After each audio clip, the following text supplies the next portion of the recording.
Hello guys, I'm Levi. Today talking about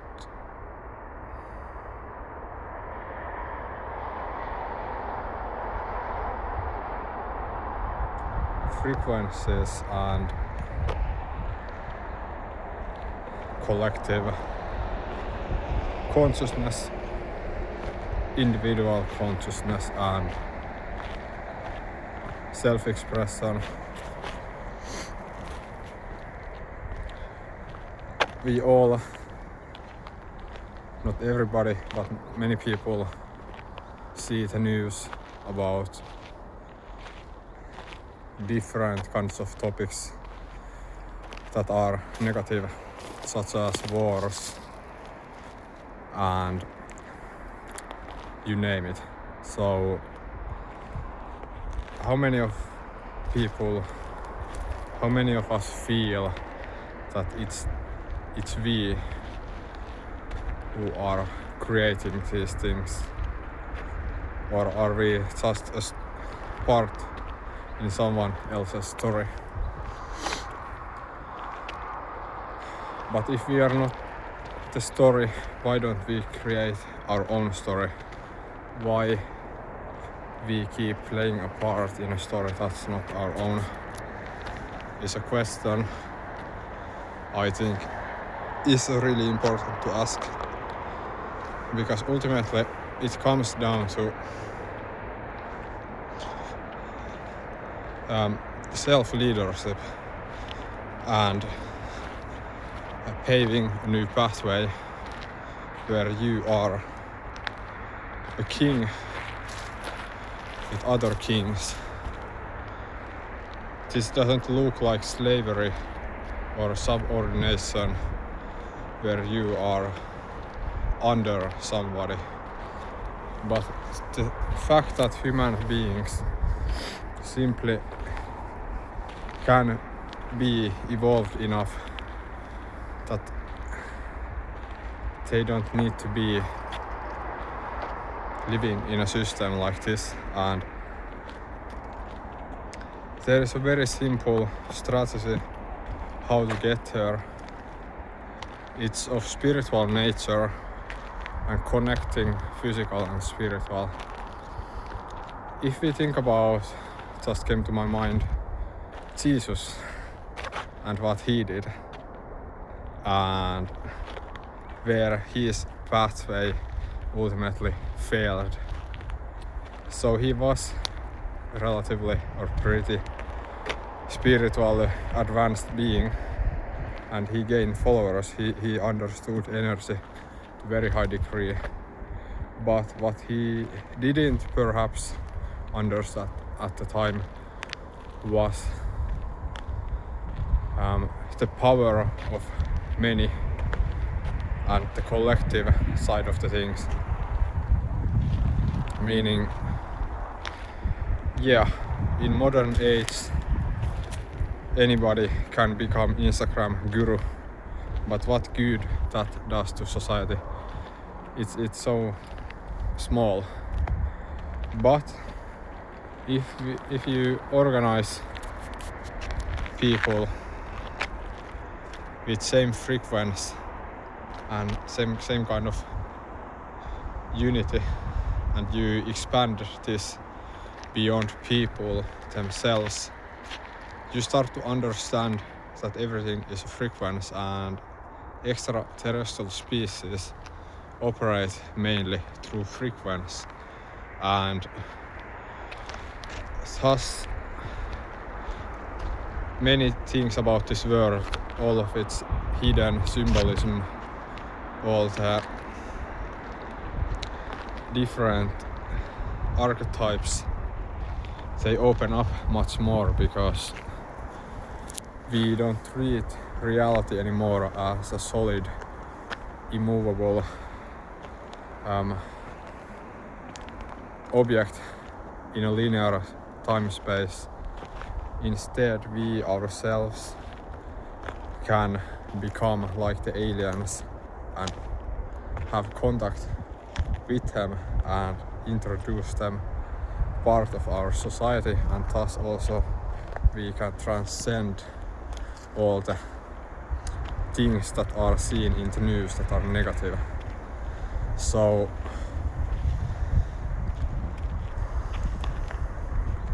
in a way, people always are stronger together, and this togetherness should not be done through any religion or controlled operation, but through direct experience with nature and each other, and through that the deepening of consciousness can happen, and through the deepening of the consciousness human beings evolve to a degree where more people operate in a frequency that's not of this world, in a way that the system can control. So when we recognize the inherent programming that is done to all of us, and how we most of the time, not we, but how the programming is meant to trap your identity towards a certain type of struggle you perhaps experience, and through view your world through that. It's very important to recognize that that's not really you, and there is a solution to all of those things. And this is why it's so important. I'm starting to sound like a politician, but that's exactly the point. That, for example, if I think about my self-expression, what energy and which audience I am channeling this to, which kind of minds do I believe will receive this, and which kind of mind do I think I am? Am I the limited ego mind in a limited space-time that got formed through certain type of input? No. That's the really liberating thought, that when we think about our lives, we are so many different versions of ourselves, and the key is to try to remember that not to solidify any permanent personality that is not joyful, and joyful is a really good word. So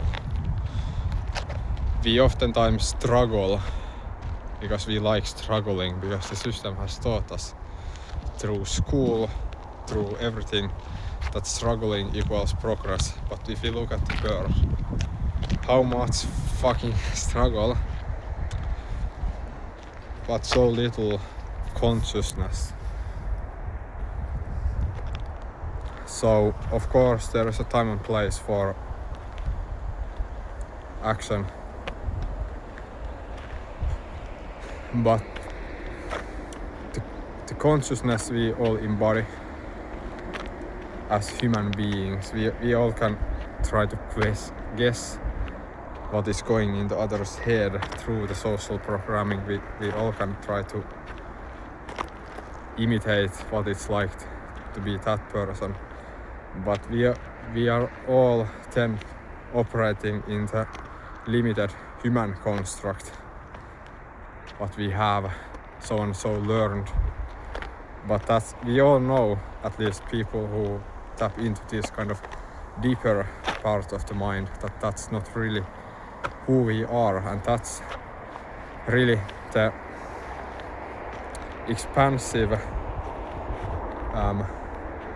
part, that if you try to, if first you must find and it's not even first thing but permanent, that you can't really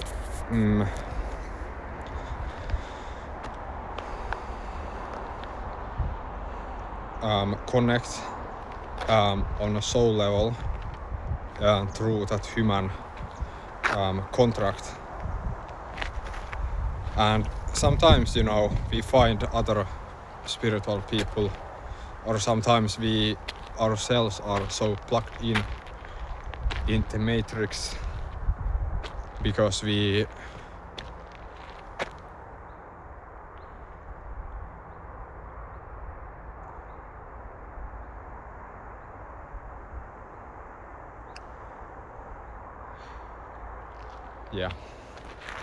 oftentimes the reason why we get limited to paradigms that don't serve us, so we feel limited in our self-expression or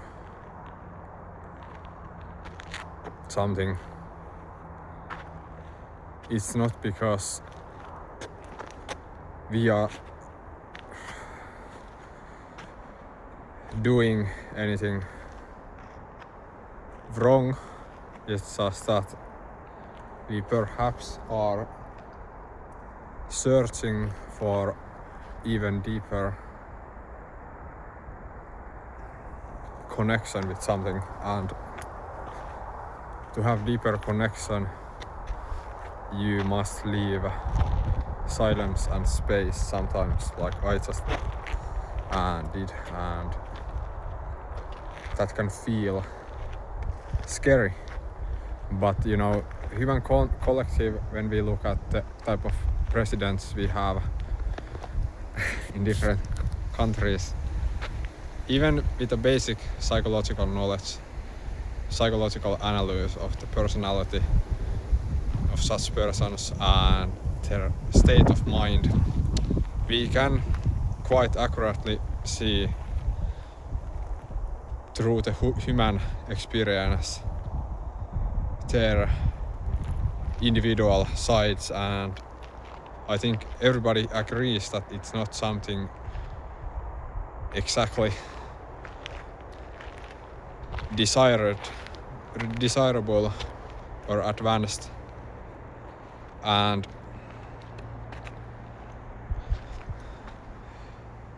thus, in my opinion,